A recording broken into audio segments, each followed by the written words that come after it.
The Assembly will now hear an address by His Excellency Muhammad Yunus, Chief Advisor of the Interim Government of the People's Republic of Bangladesh. I request protocol to escort His Excellency and invite him to address the Assembly.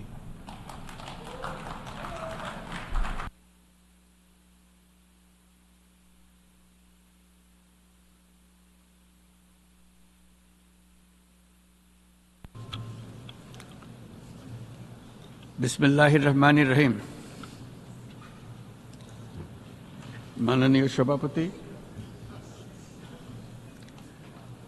জাতিসংঘের সাধারণ পরিষদের সভাপতি নির্বাচিত হওয়ায় প্রথমেই আপনাকে আন্তরিক অভিনন্দন জানাচ্ছি। আমি আশ্বস্ত করছি যে আপনার এই দায়িত্ব পালনকালে বাংলাদেশ প্রতিনিধি দল আপনাকে পূর্ণাঙ্গ সহযোগিতা প্রদান করবে। জাতিসংঘের ম্যান্ডেটকে সমুন্নত রেখে বৈশ্বিক সংকটসমূহ নিরসনে মহাসচিব অ্যান্টোনিও গুতারেসের দৃঢ় প্রতিজ্ঞ সাফল্যমণ্ডিত নেতৃত্বের জন্য তাকেও জানাই আন্তরিক সাধুবাদ।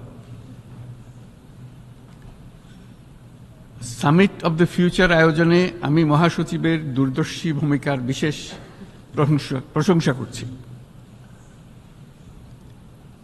সম্মেলনে যে pact for the future and declaration on future generations সর্বসম্মতভাবে গৃহীত হয়েছে, তা এজেন্ডা 2030 পরবর্তী বৈশ্বিক উন্নয়ন কর্মপন্থা নির্ধারণে বিশেষ সহায়ক হবে বলে আমি মনে করি। বাংলাদেশ বিশ্বাস করে যে এই সম্মেলনের অর্জন বৈশ্বিক সমৃদ্ধি অর্জনের জন্য আমাদের সবার অভিপ্রায় ও সহযোগিতা কাঠামো প্রণয়নে দিক নির্দেশক হিসেবে কাজ করবে। এই জুলাই আগস্ট মাসে বাংলাদেশে যে যুগান্তকারী পরিবর্তন সংগঠিত হয়েছে তার প্রেক্ষিতেই আজ আমি বিশ্ব সম্প্রদায়ের এই মহান সংসদে উপস্থিত হতে পেরেছি। আমাদের গণমানুষের, বিশেষ করে তরুণ সমাজের অফুরন্ত শক্তি আমাদের বিদ্যমান রাষ্ট্র কাঠামো ও প্রাতিষ্ঠানিক আয়োজনগুলো আমূল রূপান্তরের এক নতুন সম্ভাবনার দ্বার উন্মোচন করেছে। আমাদের ছাত্র ও যুব সমাজের আন্দোলন প্রথম দিকে মূলত ছিল বৈষম্য বিরোধী আন্দোলন, পর্যায়ক্রমে তা গণ আন্দোলনের রূপ নিয়েছে। এরপর সারা পৃথিবী অবাক বিস্ময়ে দেখেছে কিভাবে সমগ্র বাংলাদেশের মানুষ একনায়কতন্ত্র, নিপীড়ন, বৈষম্য, অবিচার ও দুর্নীতির বিরুদ্ধে রাজপথ ও সামাজিক যোগাযোগের মাধ্যমে দৃঢ়ভাবে রুখে দাঁড়িয়েছিল।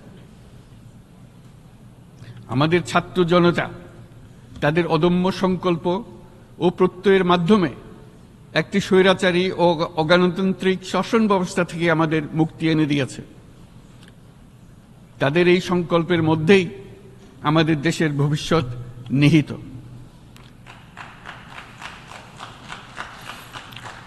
যা এই দেশকে বিশ্ব সম্প্রদায়ের মাঝে একটি দায়িত্বশীল জাতির মর্যাদায় উন্নত করবে বলে আমি বিশ্বাস করি।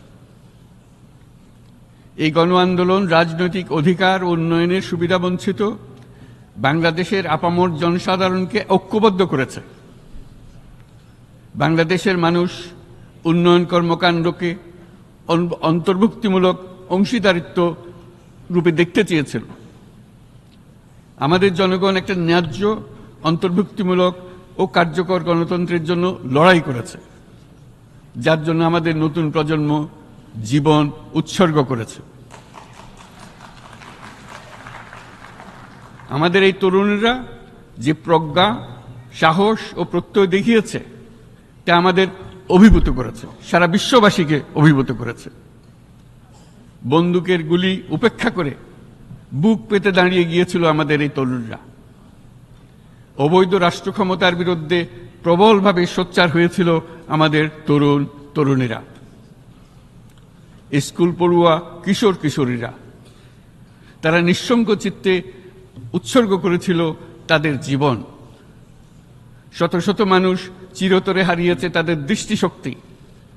আমাদের মায়েরা, দিনমজুরেরা ও শহরের অগণিত মানুষ তাদের সন্তানদের কাঁধে কাঁধ মিলিয়ে নেমেছিল রাজপথে। তপ্ত রোদ, বৃষ্টি, মৃত্যু ভয়কে তোয়াক্কা না করে তারা সত্য ও ন্যায়সঙ্গত আকাঙ্ক্ষার বিরুদ্ধে দীর্ঘকালব্যাপী রাষ্ট্রযন্ত্রকে পরিচালনা করার অশুভ ষড়যন্ত্রকে পরাভূত করেছিল। জনগণের এই আন্দোলনে আমাদের জানা মতে প্রায় 800-এরও বেশি জীবন আমরা হারিয়েছি স্বৈরাচারী শক্তির হাতে।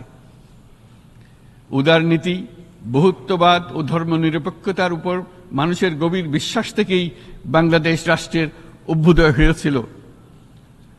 1971 সালে যে মূল্যবোধকে বুকে ধারণ করে আমাদের গণমানুষ যুদ্ধ করেছিল, সেই মূল্যবোধকে বহু বছর পরে আবার জেনারেশন জি, যে প্রজন্ম জি, নতুনভাবে আমাদেরকে দেখতে শিখিয়েছে। এরকমটি আমরা দেখেছিলাম 1952 সালের ভাষা আন্দোলনে, বাংলাকে মাতৃভাষা হিসেবে প্রতিষ্ঠার সময়। বাংলাদেশের এই অভ্যুত্থান আগামী দিনগুলোতে বিশ্বের বিভিন্ন প্রান্তে মানুষকে মুক্তি ও ন্যায় বিচারের পক্ষে দাঁড়াতে প্রেরণা যোগাবে। আমাদের মুক্তি ও গণতান্ত্রিক আকাঙ্ক্ষাকে বাস্তবে রূপ দিতে আমি তাই আজ বিশ্ব সম্প্রদায়কে আমাদের নতুন বাংলাদেশের সঙ্গে সম্পৃক্ত হওয়ার উদাত্ত আহ্বান জানাচ্ছি। মাননীয় সভাপতি, যে রাষ্ট্র কাঠামো দুঃসহ হয়ে গেছে তার পুনর্গঠনের জন্য আমাদের তরুণরা, দেশের আপামর জনসাধারণ একমত হয়ে আমার এবং আমার উপদেষ্টা পরিষদের উপর আস্থা রেখে সরকার পরিচালনার এক মহান দায়িত্ব আমাদের উপর ন্যস্ত করেছে। এই দায়িত্ব গ্রহণের পর আমরা গভীর বিস্ময় ও হতাশার সঙ্গে মুখোমুখিভাবে দেখতে পাচ্ছি কিভাবে সর্বগ্রাসী দুর্নীতি একটি কার্যকর গণতান্ত্রিক ব্যবস্থাকে ধ্বংসস্তূপে পরিণত করেছে, কিভাবে রাষ্ট্রের মূল প্রতিষ্ঠানগুলোকে নির্মমভাবে দলীয়করণের আবর্তে বন্দী করে রাখা হয়েছিল, কিভাবে জনগণের অর্থকে লুটপাট করা হয়েছিল, কিভাবে একটি বিশেষ স্বার্থান্বেষী গোষ্ঠী সমস্ত ব্যবসা বাণিজ্যকে অন্যায়ভাবে নিজেদের হাতে কুক্ষিগত করে দেশের সম্পদ অবাধে বিদেশে পাচার করে দিয়েছে। এক কথায়, কিভাবে প্রত্যেকটি পর্যায়ে ন্যায়, নীতি ও নৈতিকতা অদৃশ্য হয়ে গিয়েছিল। এরকম এক অবস্থার দেশকে পুনর্গঠন এবং জনগণের কাঙ্ক্ষিত রাষ্ট্র ব্যবস্থা প্রতিষ্ঠিত করার জন্য আমাদের উপর দায়িত্ব প্রদান করা হয়েছে। অতীতের ভুলগুলোকে সংশোধন করে একটা প্রতিযোগিতামূলক ও শক্তিশালী অর্থনীতি এবং ন্যায়ভিত্তিক সমাজ ব্যবস্থা গড়ে তোলায় এই মুহূর্তে আমাদের মূল লক্ষ্য। বর্তমান পরিবর্তিত পরিস্থিতিতে সকল রাজনৈতিক দল এখন স্বাধীনভাবে তাদের মতামত প্রকাশ করতে পারছে। যে সব ব্যক্তি বা প্রতিষ্ঠান রাষ্ট্রীয় কাজ ও সিদ্ধান্ত গ্রহণ করার প্রক্রিয়ায় সম্পৃক্ত, তাদের প্রত্যেকের জবাবদিহিতা নিশ্চিত করাই আমাদের অগ্রাধিকার। আমরা মানুষের মৌলিক অধিকারকে সমুন্নত ও সুরক্ষিত রাখতে দৃঢ়প্রতিজ্ঞ। আমাদের দেশের মানুষ মুক্তভাবে কথা বলবে, ভয়ভীতি ছাড়া সমাবেশ করবে, তাদের পছন্দের ব্যক্তিকে ভোট দিয়ে নির্বাচিত করবে, এটাই জাতির আকাঙ্ক্ষা এবং এটাই আমাদের লক্ষ্য। বিচার বিভাগের স্বাধীনতা সংরক্ষণ ও সাইবার ডোমেইন সহ গণমাধ্যমের স্বাধীনতা সুসংহতকরণে আমরা প্রতিজ্ঞাবদ্ধ। আমাদের একজন কৃষক বা একজন শ্রমিকের সন্তানও যেন সমাজের সর্বোচ্চ শিখরে পৌঁছতে পারে, সেই লক্ষ্যে বিশালকার অবকাঠামো নির্মাণের বদলে স্বাস্থ্য ও শিক্ষা খাতে বরাদ্দ বৃদ্ধির আমরা গুরুত্ব আরোপ করছি।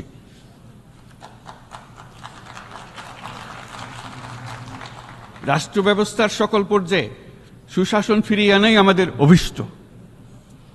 বাংলাদেশে যেসব আন্তর্জাতিক, আঞ্চলিক এবং দ্বিপাক্ষিক চুক্তির পক্ষভুক্ত, সেগুলো প্রতিপালনে আমাদের সরকার বদ্ধপরিকর। জাতিসংঘ সহ বহু পাক্ষিক বিশ্ব কাঠামোতে বাংলাদেশের সক্রিয় অংশগ্রহণ ও অবদান অব্যাহত থাকবে। পারস্পরিক শ্রদ্ধাবোধ, মর্যাদা ও স্বার্থরক্ষণের ভিত্তিতে বাংলাদেশ বিশ্বের সকল রাষ্ট্রের সাথে বন্ধুত্বপূর্ণ সম্পর্ক বজায় রাখবে। মাননীয় সভাপতি, গত 7 সপ্তাহের মধ্যে আমাদের সরকার বিভিন্ন গুরুত্বপূর্ণ পদক্ষেপ গ্রহণ করেছে। আমাদের অনুরোধে সাড়া দিয়ে জাতিসংঘের মানবাধিকার বিষয়ক হাই কমিশনার বাংলাদেশের গণ আন্দোলনকালে সংগঠিত মানবাধিকার লঙ্ঘনের বিষয়ে বিস্তৃত অনুসন্ধান এবং এইসব বিষয়ে ঘটনার পুনরাবৃত্তি রোধে পরামর্শ প্রদানের জন্য একটা ফ্যাক্ট ফাইন্ডিং কমিশন গঠন এবং তার কাজ শুরু করার জন্য দ্রুত বাংলাদেশে পাঠিয়ে দিয়েছে। আমি তাকে বাংলাদেশের পক্ষ থেকে অশেষ ধন্যবাদ জানাচ্ছি। দায়িত্বভার গ্রহণের 2 সপ্তাহের মধ্যে আমরা গুম প্রতিরোধে যে আন্তর্জাতিক কনভেনশন রয়েছে তাতে যোগদান করেছি।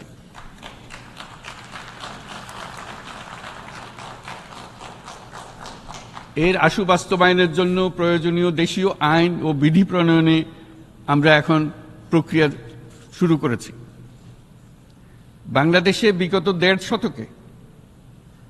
বাংলাদেশে গত দেড় দশকে যে সমস্ত গুমের অভিযোগ রয়েছে সেগুলো তদন্ত করার জন্য একটি তদন্ত কমিশন এই মুহূর্তে কর্মরত আছে। মানুষের আস্থা, আত্মবিশ্বাস ফিরিয়ে আনতে এবং নির্মম অতীত যেন আর ফিরে না আসে কোনোদিন, সেই জন্য আমরা কিছু সুনির্দিষ্ট খাতে সংস্কারকে অগ্রাধিকার দিয়েছি। সেই লক্ষ্যে আমরা বিদ্যমান নির্বাচন ব্যবস্থা, সংবিধান, বিচার ব্যবস্থা, জনপ্রশাসন, আইন শৃঙ্খলা ব্যবস্থা সংস্কারের জন্য স্বাধীন কমিশন গঠন করেছি। সংবাদপত্র ও গণমাধ্যমের সংস্কারের জন্যও পৃথক কমিশন সহ আরও কয়েকটি বিশেষ বিষয়ে কমিশন গঠন প্রক্রিয়াধীন রয়েছে। ব্যবসা বাণিজ্যে অনুকূল পরিবেশ সৃষ্টির লক্ষ্যে আমরা ব্যাংক ও আর্থিক খাতের ব্যাপক সংস্কারের উদ্যোগ গ্রহণ করেছি।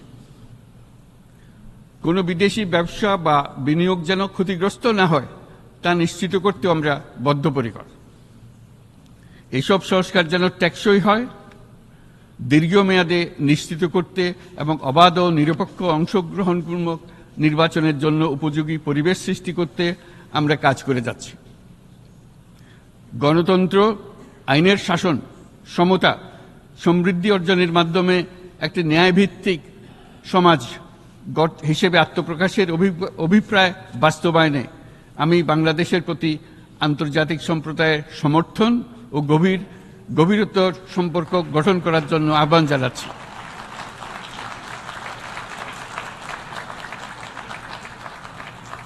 মাননীয় সভাপতি, বাংলাদেশ মনে করে যে শান্তি রক্ষা ও সংঘাত মোকাবেলা জনগণের সমৃদ্ধি নিশ্চিত করার মূল চালিকা শক্তি। সাম্প্রতিক বিপ্লবকালে আমাদের ইতিহাসের সবচেয়ে কঠিনতম সময়ে জনগণের মুক্তির আকাঙ্ক্ষা পূরণে তাদের পাশে দৃঢ়ভাবে দাঁড়িয়ে আমাদের সাহসী সশস্ত্র বাহিনী সমূহ আরও একবার শান্তির প্রতি তাদের অঙ্গীকার প্রমাণ করেছে।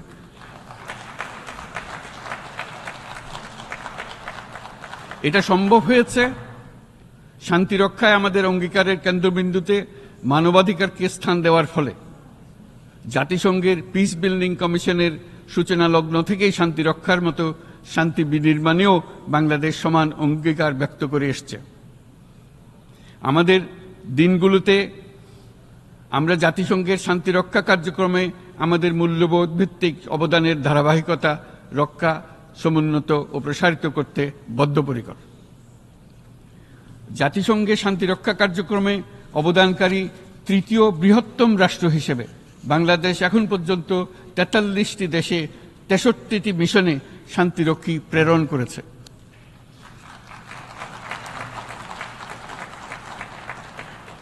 বসনিয়া থেকে শুরু করে কঙ্গো পর্যন্ত বিশ্বের বিভিন্ন প্রান্তে এসব মিশনে দায়িত্ব পালনকালে 168 জন বাংলাদেশি শান্তিরক্ষী নিজেদের জীবন বিসর্জন দিয়েছে।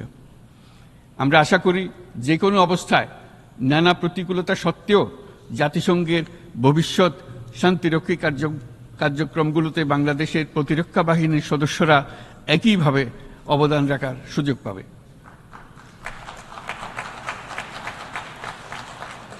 মাননীয় সভাপতি, আমাদের সকলের বাসস্থান এই পৃথিবী বৈশ্বিক অগ্রাধিকারগুলোকে সঠিকভাবে নির্ণয় করতে আগ্রহী। জলবায়ু পরিবর্তন আমাদের সকলের অস্তিত্বের প্রতি হুমকি স্বরূপ।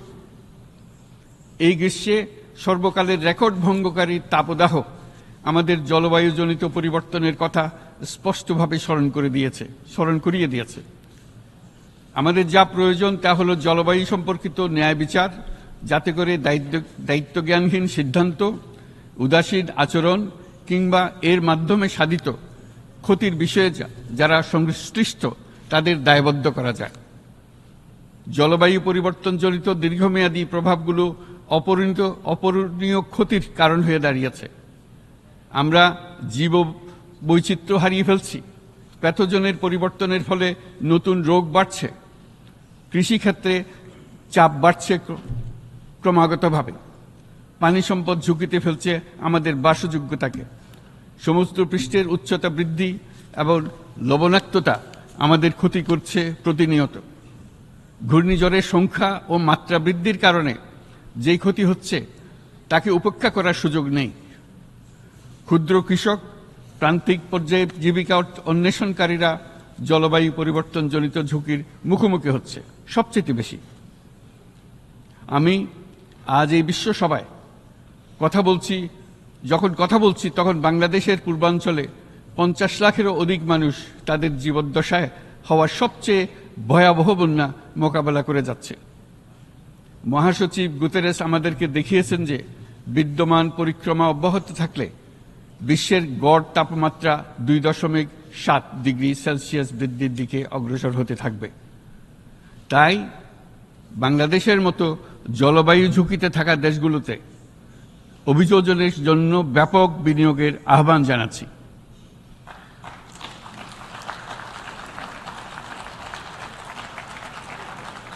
এছাড়াও উদ্ভাবনী শক্তির প্রয়োগ, অতিরিক্ত অর্থায়নের মাধ্যমে লস অ্যান্ড ড্যামেজ ফান্ডকে কার্যকর করা আমাদের জন্য অত্যন্ত গুরুত্বপূর্ণ।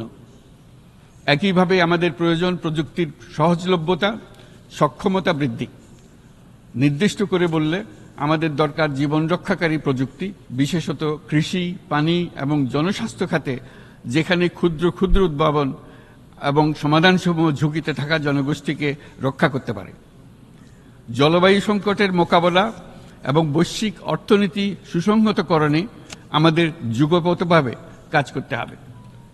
বিশ্ব সম্প্রদায় এখন কার্বন মুক্ত পৃথিবী গড়ে তুলতে মনোযোগী হচ্ছে। বিশ্বের অধিকাংশ মানুষকে এই ধরনের পরিবর্তনের সুফলভোগী করতে হলে নেট জিরো পৃথিবীর দিকে আমাদেরকে অগ্রসর হতে হবে। বাংলাদেশের মতো দেশগুলোকে সাথে নিয়ে যেতে হবে। তা না হলে পারস্পরিক দায়িত্ববোধের মাধ্যমে পারস্পরিক সমৃদ্ধি অর্জনে আমাদের সার্বজনীন অঙ্গীকার পূরণে পিছিয়ে পড়ব আমরা। এই ক্ষেত্রে আমি বিশ্বাস করি সমগ্র বিশ্ব একসাথে 3-0 লক্ষ্য অর্জনের ধারণা বিবেচনা করে দেখতে পারে, যার মাধ্যমে আমরা শূন্য দারিদ্র্য, শূন্য বেকারত্ব এবং শূন্য নেট কার্বন নিঃসরণ অর্জন করতে পারি। যেখানে পৃথিবীর প্রতিটি তরুণ তরুণী চাকরি প্রার্থী না হয়ে বরং উদ্যোক্তা হিসেবে নিজেকে প্রতিষ্ঠিত করার সুযোগ পাবে। তারা যেন এই সম্পদের সীমাবদ্ধতা সত্ত্বেও নিজ নিজ সৃজনশীলতার বিকাশ করতে পারে, যেখানে একটি ব্যবসায়িক উদ্যোগ সামাজিক সুফল, অর্থনৈতিক মুনাফা এবং প্রকৃতির প্রতি দায়িত্বশীলতার মধ্যে একটি চমৎকার ভারসাম্য আনতে পারে, যেখানে সামাজিক ব্যবসার মাধ্যমে যে কোনো ব্যক্তি ভোগবাদী জীবনধারা থেকে উত্তরণ করে সামাজিক ও অর্থনৈতিক পরিবর্তনের সৃজনশীল শক্তি হিসেবে নিজেকে প্রতিষ্ঠিত করতে পারে।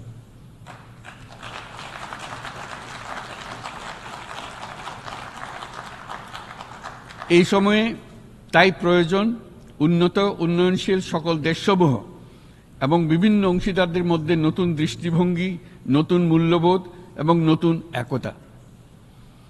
সামগ্রিকভাবে এই লক্ষ্য অর্জনে জাতিসংঘ ব্যবস্থা, জাতীয় আঞ্চলিক পর্যায়ে সরকারসমূহ, সকল ব্যবসা প্রতিষ্ঠান, বেসরকারি অংশীজন এবং দাতব্য সংস্থাগুলোকে একসঙ্গে কাজ করতে হবে। আমাদের অর্থনৈতিক কাঠামোতে সামাজিক ব্যবসাকে স্থান দিলেই নিচের অর্ধেকাংশ মানুষের জীবনে তা বিরাট পরিবর্তন আনতে পারে।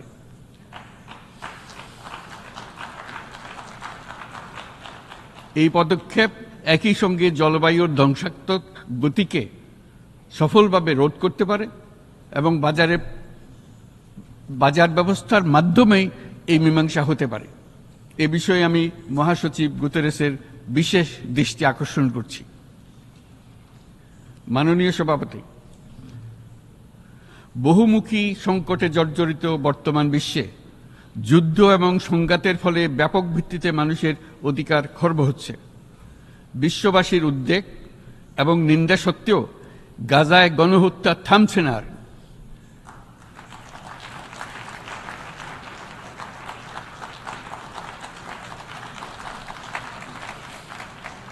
ফিলিস্তিনের মতো বিদ্যমান বাস্তবতা কেবল আরব কিংবা মুসলমানদের জন্যই উদ্বেগজনক নয়, বরং তা সমগ্র মানব জাতির জন্যই উদ্বেগের বিষয়।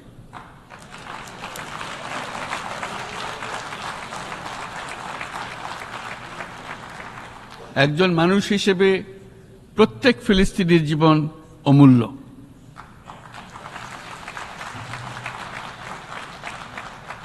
ফিলিস্তিনের জনগণের বিরুদ্ধে যে মানবতা বিরোধী অপরাধ হচ্ছে তার জন্য সংশ্লিষ্ট সকলকে দায়বদ্ধ করতে হবে।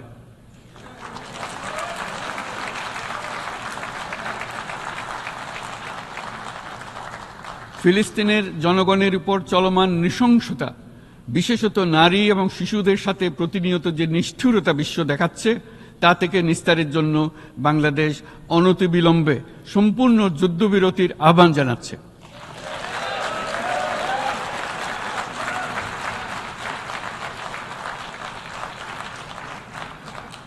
দ্বিরাষ্ট্রভিত্তিক সমাধানেই মধ্যপ্রাচ্যে টেকসই শান্তি আনতে পারবে।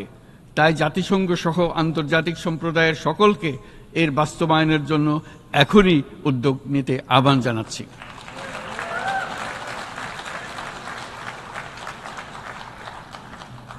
গত 2.5 বছর ধরে ইউক্রেনে চলমান যুদ্ধে বহু মানুষ প্রাণ হারিয়েছে। এই যুদ্ধের প্রভাব সর্বব্যাপী, এমনকি বাংলাদেশের অর্থনীতিতেও এর নেতিবাচক প্রভাব আমরা অনুভব করছি। আমরা তাই উভয় পক্ষকে সংলাপে বসে বিরোধ নিরসনের মাধ্যমে যুদ্ধের অবসান ঘটানোর আহ্বান জানাচ্ছি। মাননীয় সভাপতি, বাংলাদেশ গত 7 বছর যাবৎ মিয়ানমার হতে আগত 12 লাখেরও বেশি রোহিঙ্গাদের মানবিক কারণে আশ্রয় দিয়ে আসছে। এর ফলে আমরা বিরাট সামাজিক, অর্থনৈতিক, পরিবেশগত ক্ষতির সম্মুখীন হচ্ছি। মিয়ানমারের অভ্যন্তরীণ সমস্যা থেকে সৃষ্ট এই সংকট বাংলাদেশ ও আমাদের অঞ্চলের জন্য প্রথাগত ও অপ্রথাগত উভয় ধরনের নিরাপত্তা ঝুঁকির কারণ হয়ে দাঁড়িয়েছে। মিয়ানমার থেকে বাংলাদেশে বলপূর্বক বাস্তুচ্যুত রোহিঙ্গাদের সহায়তা করতে আমরা অঙ্গীকারবদ্ধ। আমরা রোহিঙ্গাদের জন্য মানবিক সহায়তা কার্যক্রম চালু রাখা এবং তাদের টেকসই প্রত্যাবর্তন নিশ্চিত করার উদ্দেশ্যে আন্তর্জাতিক সম্প্রদায়ের পর্যাপ্ত সহায়তা অব্যাহত রাখার আহ্বান জানাচ্ছি।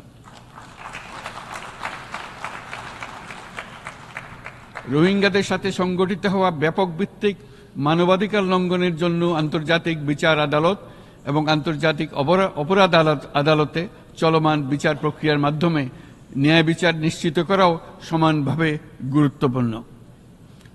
রোহিঙ্গারা যাতে নিজ দেশে স্বাধীন এবং মর্যাদাপূর্ণ জীবনযাপন করতে পারে, সেই লক্ষ্যে অনুকূল পরিবেশ তৈরিতে জাতিসংঘ অন্যান্য আন্তর্জাতিক প্রতিষ্ঠানের ধারাবাহিক প্রচেষ্টার প্রশংসা দাবিদার। এই লক্ষ্যে রোহিঙ্গারা যাতে পর্যাপ্ত নিরাপত্তা ও অধিকার নিশ্চিত করে তাদের নিজ ভূমি রাখাইনে ফিরে যেতে পারে, তার পথ সুগম করা অত্যন্ত দরকার। মিয়ানমারে প্রতিনিয়ত পরিবর্তনশীল অবস্থা বিবেচনা রেখে বাংলাদেশ আন্তর্জাতিক সম্প্রদায়ের সাথে একযোগে রোহিঙ্গাদের নিজ দেশে মর্যাদাপূর্ণ টেকসই প্রত্যাবর্তনের জন্য পরিবেশ সৃষ্টিতে কাজ করতে প্রস্তুত।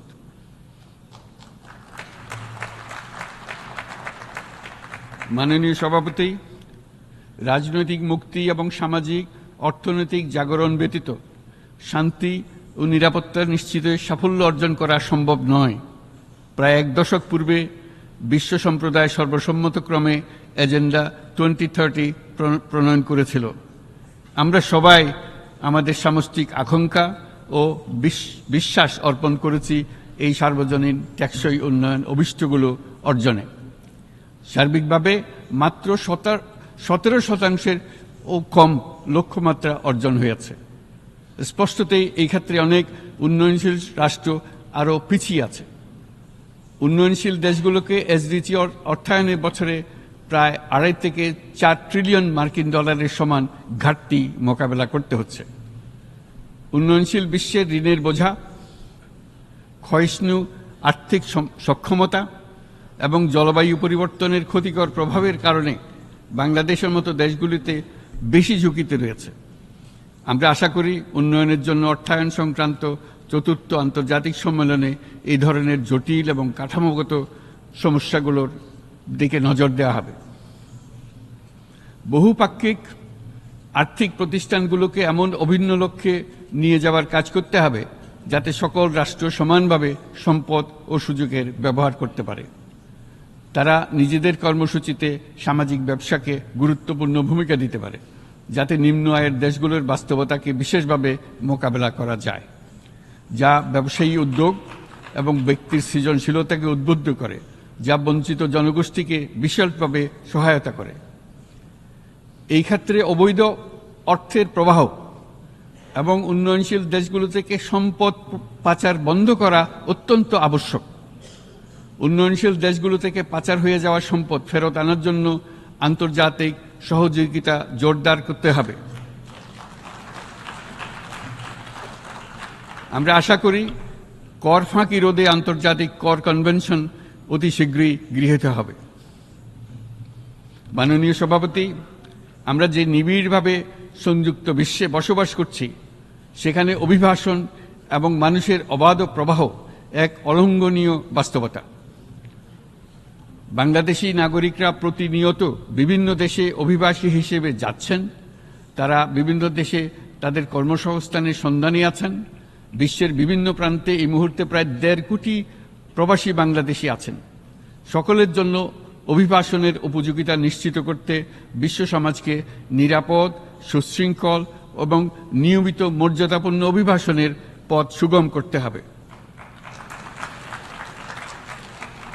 আন্তর্জাতিক সম্প্রদায়কে অভিবাসীদের মানবাধিকার এবং তাদের প্রতি মানবিক আচরণ নিশ্চিত করতে হবে। অভিবাসনের উপর 2018 সালে যে গ্লোবাল কম্প্যাক্ট অন মাইগ্রেশন গৃহীত হয়েছে, তার পূর্ণ বাস্তবায়নে বাংলাদেশ প্রতিশ্রুতিবদ্ধ এবং একই সাথে অনিরাপদ অভিবাসন রোধেও আমরা বদ্ধপরিকর। মাননীয় সভাপতি, প্রতি বছর প্রায় 25 লক্ষ তরুণ তরুণী বাংলাদেশের শ্রমবাজারে যুক্ত হচ্ছেন। বাংলাদেশের বিপুল জনশক্তির প্রায় 2/3 তরুণ। এই জনশক্তিকে বর্তমান ও আগামীর জন্য গড়ে তোলা বাংলাদেশের জন্য একটা বড় চ্যালেঞ্জ। ক্রমপরিবর্তনশীল কর্মজগতে একজন তরুণকে প্রতিনিয়ত নতুন দক্ষতা অর্জন করতে হয়। এই কর্মপরিবেশের সাথে মানিয়ে নেওয়া শিখতে হয়। এই জন্য বাংলাদেশ যখন মধ্যম আয়ের দেশ হিসেবে উন্নতি হচ্ছে, তখন আমরা শিক্ষা এবং প্রযুক্তিগত সহায়তা লাভের উপর বিশেষ জোর দিচ্ছি। এবার কৃত্রিম বুদ্ধিমত্তার বিষয়ে আসি। কৃত্রিম বুদ্ধিমত্তার অভাবনীয় বিকাশ এবং এর বহুমাত্রিক প্রয়োগে বাংলাদেশ বিশেষভাবে আগ্রহী। আমাদের তরুণ সমাজ জেনারেটিভ আর্টিফিশিয়াল ইন্টেলিজেন্সের সম্ভাবনা নিয়ে উচ্ছ্বসিত। একজন বিশ্ব নাগরিক হিসেবে তারাও চায় নতুন পৃথিবীতে নিয়োজিত হতে, কর্মক্ষম হিসেবে নিজেকে গড়ে তুলতে। বাংলাদেশের মতো বৃহৎ তরুণ জনগোষ্ঠীর দেশ যাতে কৃত্রিম বুদ্ধিমত্তার প্রয়োগজনিত অর্জিত সুফল থেকে পিছিয়ে না পড়ে, বিশ্ব সম্প্রদায়কে তা নিশ্চিত করতে হবে। একই সঙ্গে নিশ্চিত করতে হবে যেন কৃত্রিম বুদ্ধিমত্তার কারণে কর্মক্ষেত্রে মানুষের চাহিদা ক্রমাগতভাবে সংকুচিত হয়ে না যায়। এই প্রসঙ্গে আমি উল্লেখ করি যে আমরা ভিন্ন একটা ইন্টেলিজেন্স, অটোনোমাস ইন্টেলিজেন্স, অর্থাৎ যে কৃত্রিম বুদ্ধিমত্তা নিজেই নিজের কৃত্রিম বুদ্ধিমত্তাকে সম্প্রসারিত করতে পারে মানুষের কোনো হস্তক্ষেপ ছাড়াই, তার ব্যাপারে আমরা বৈজ্ঞানিকদের দৃষ্টি আকর্ষণ করতে চাই। তারা যেন এই ক্ষেত্রে অগ্রসর হওয়ার আগে মানুষের উপরে এর প্রভাব সম্বন্ধে নিশ্চিত হয়ে অগ্রসর হন। আমাদের ধারণা, অটোনোমাস ইন্টেলিজেন্স মানুষের অস্তিত্বকে বিপন্ন করে তুলতে পারে, কাজে এই ব্যাপারে আমাদের সম্পূর্ণ সজাগ থাকতে হবে। মাননীয় সভাপতি, আমাদের আসলে দরকার নতুন ধরনের সহযোগিতা কাঠামো, যেখানে বৈশ্বিক ব্যবসা ও জ্ঞানের অধিকারী গোষ্ঠী মানুষের চাহিদাগুলোকে যথাযথভাবে অনুধাবন করবে। আন্তর্জাতিক সহযোগিতার মাধ্যমে উন্নয়নশীল দেশগুলোর জন্য এমন একটি রূপান্তরকারী ব্যবস্থা তৈরি করতে হবে যা কর্মসংস্থান, আর্থসামাজিক প্রতিকূলতা বা জীবিকার জন্য যুৎসয় সমাধান নিশ্চিত করবে। মাননীয় সভাপতি, আমাদের প্রচেষ্টা, সক্ষমতা এবং সম্পদ একত্রীকরণের মাধ্যমে সকলের সামর্থ্য, উদ্ভাবনী শক্তি এবং সমৃদ্ধিকে কাজে লাগাতে হবে। আর্থসামাজিক উন্নয়ন এবং জলবায়ু সহনশীলতা নিয়ে আমরা প্রতিনিয়ত যে প্রতিকূলতার সম্মুখীন হচ্ছি, সম্মিলিত উদ্যোগের মাধ্যমে তার মোকাবেলা করতে হবে। বৈশ্বিক দক্ষিণের দেশগুলোকে অনন্য অর্থনৈতিক এবং সামাজিক প্রেক্ষাপটে দক্ষিণ দক্ষিণ এবং ত্রিভুজীয় সহযোগিতা এই ক্ষেত্রে বিশেষভাবে সহায়ক হতে পারে বলে আমি মনে করি।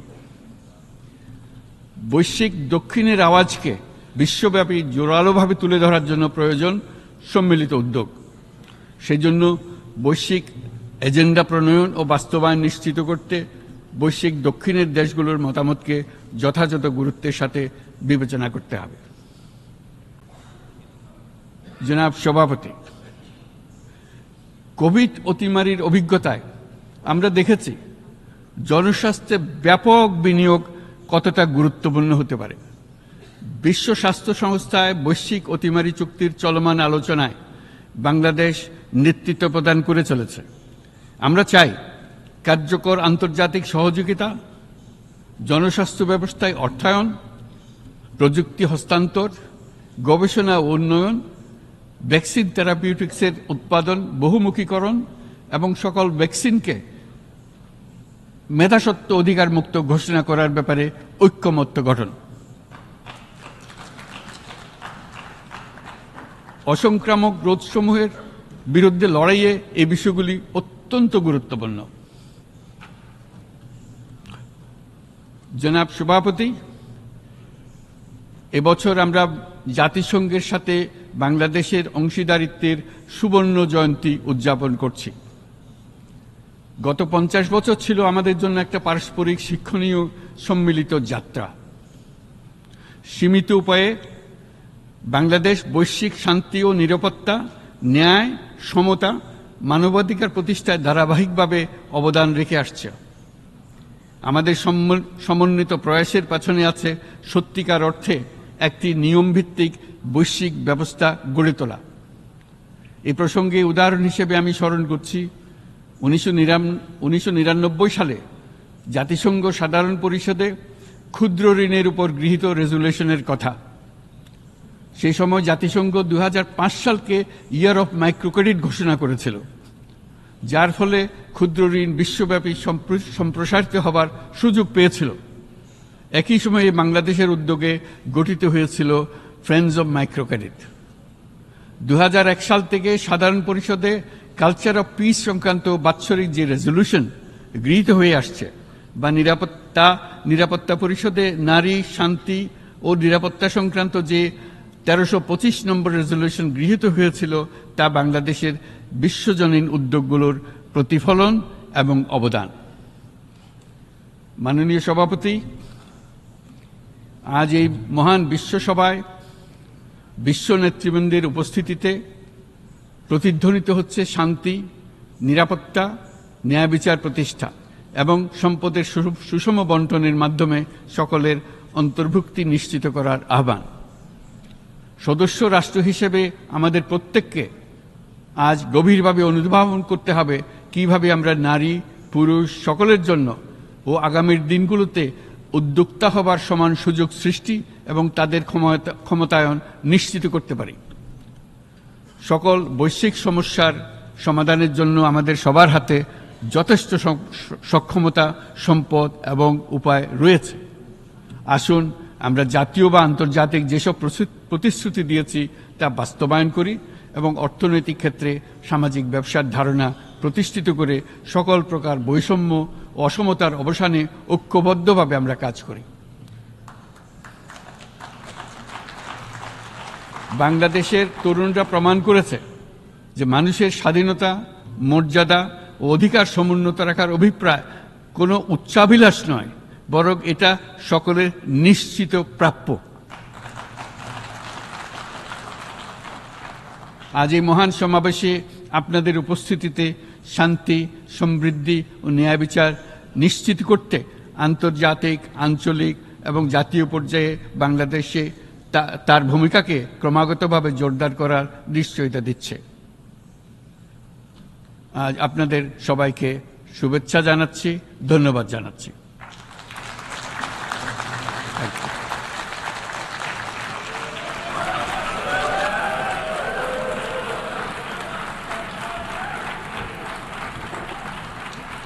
On behalf of the Assembly, I wish to thank the Chief Advisor of the Interim Government of the People's Republic of Bangladesh.